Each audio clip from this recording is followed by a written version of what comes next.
네, 조지호 청장에게 묻겠습니다. 국회를 병력으로 봉쇄하고 국회의원들의 출입을 금지해서 국회 건능을 불가능하게 한 것은 형법 87조 내란의 죄이고 91조 국헌문란에 해당합니다. 저는 입법권자로서 그렇게 해석하는데요. 조지호 청장님 동의하십니까? 예, 아니오로 답변해 주세요. 네, 거기에 대해서는 동의하지 않습니다. 동의하지 않으신다고요? 네. 근데 그거는 사법적인 법에 판단이 그렇게 나와 있습니다. 아니, 그게 사법적인 판단의 제가 대법원 영역입니다. 판례도 말씀드릴게요.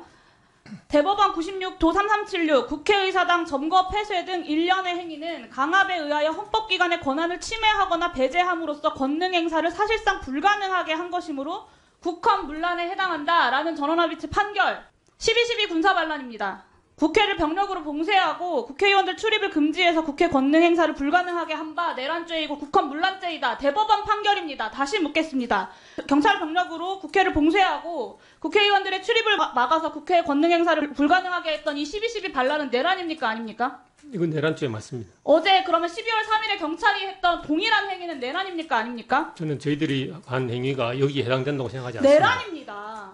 그건 의원님 생각이시고요. 같은 행동을 하지 않으셨습니까? 같은 행동 아닙니다. 12.12 군사반란은 내란이고 국헌문란이라고 대법원이 판결을 했습니다. 그리고 그 이유가 바로 이틀 전에 이곳 국회에서처럼 군경이 국회의원의 헌법적 기능을 가로막는 행태를 보였기 때문에 내란이라고 판단을 한 겁니다. 그것이 민주공화국 대한민국이 합의한 사법정의입니다. 청장님. 그리고 12월 3일에 동일한 내란의 범죄가 다시 한번 발생한 겁니다. 대한민국에서. 본인들이 12월 3일에 했던 행동들뿐만 아니라 대한민국 사법부의 판결에 대해서도 부정하시는 겁니다. 청장님 지금. 저는 사법부의 판단을 부정한 적이 없습니다. 사법부의 판단에 기초해서 볼 때 저희들이 지난 12월 3일 날 경찰권 행사가 내란죄에 해당하지 않는다고 말씀드리는 겁니다. 반헌법적인 공권력 행사에 대해서 공부하지도 않고 반성하지도 않고 그것에 따라서 경찰이 민주경찰이 되기 위한 노력도 하지 않는다라는 것입니다. 경찰에서 제출한 보고자료도 참 가관인데요. 23시 37분 국회 출입 통제 확인 후에 국회 출입 통제 하셨습니다. 이것을 아까 보고하실 때도 포고령 1호에 따라서 그렇게 했다라고 하셨어요. 대한민국 경찰이 따라야 하는 것이 헌법과 법률입니까? 아니면 권력자의 지시사항입니까? 당연히 헌법과 법률입니다. 그렇죠. 개헌법 살펴보셨습니까? 예. 개헌법 어디에도 국회의 정치활동을 금지할 수 있다고 나오지 않습니다. 도대체 그날 군사상에 무슨 필요가 있었길래 정치적 활동 자체도 제약하고 정치적 결사, 집회, 시위를 제한합니까? 또 무엇이 필요하다고 하는지 계엄사로부터 들은 이유 있으십니까? 그 헌법과 개헌법에 따라서 설명듣지 발령된 개엄입니다. 했다라는 네. 말씀이신 거죠? 지시가 있었기 때문에 100번 양보해서 저게 어디에 국회의 정치활동을 금지할 수 있다고 나와 있습니까? 그 포고령은 위헌이고 위법한 거예요. 이 포고령 자체가 위법하고 위헌하다는 것이고 그것에 따라서 지침을 이행했다라고 말씀하시는 경찰청장의 지난 12월 3일의 행태가 위법하지 않다고 말할 수 없다는 거예요. 조지호 청장은 헌법과 법률을 위반한 것이고요. 12.12 군사반란의 가담자들이랑 똑같이 위반한 것입니다. 12월 3일 밤 왜 국회를 막아야 했습니까, 경찰이? 그건 조금 전에 제가 말씀드린 그대로입니다. 지시가 있었기 때문에 그랬다. 이유는 모르겠다. 계엄 상황에서 계엄사령관의 요청이 있었고. 그러니까요. 요청이 네. 있고 지시가 있어서 그냥 그것을 수행했다라는 것이잖아요. 그것이 수많은 국민들이 생중계로 그날 현장을 다 봤습니다. 비상계엄 해제 의결 못하게 하려고 한 거 국민들이 다 알고 있습니다. 국회가 비상계엄 해제 의결하기 전까지 경찰은 국회 출입 통제 풀지 않았어요.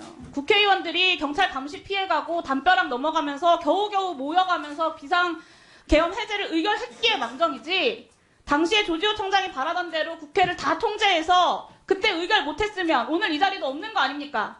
저도 여기 있는 다른 야당 의원들도 그리고 표결에 동참하려고 했던 여당 의원들도 이재명 대표도 한동훈 대표도 그리고 입법부의 수장인 국회의장까지 한 명 한 명 다 잡혀갔을 겁니다.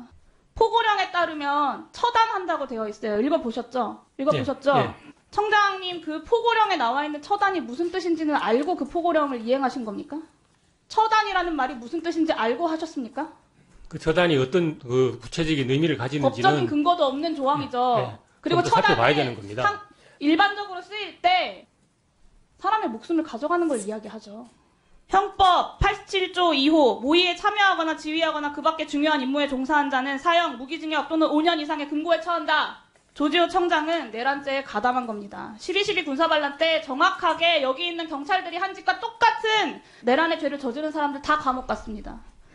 내란의 우두머리 전두환 무기징역, 노태우 징역 17년, 황영시, 허화평, 이학봉 징역 8년, 주영복 징역 7년, 위에서 시켜서 어쩔 수 없었다, 시키는 대로 했다, 이런 변명 통하지 않았습니다. 상관의 위법한 명령에 따랐다고 해서 범죄 행위의 위법성이 조각될 수는 없다. 실무자급 장교들도 당시에 다 유죄받았습니다. 이거는 사법부에서 판단할 영역입니다.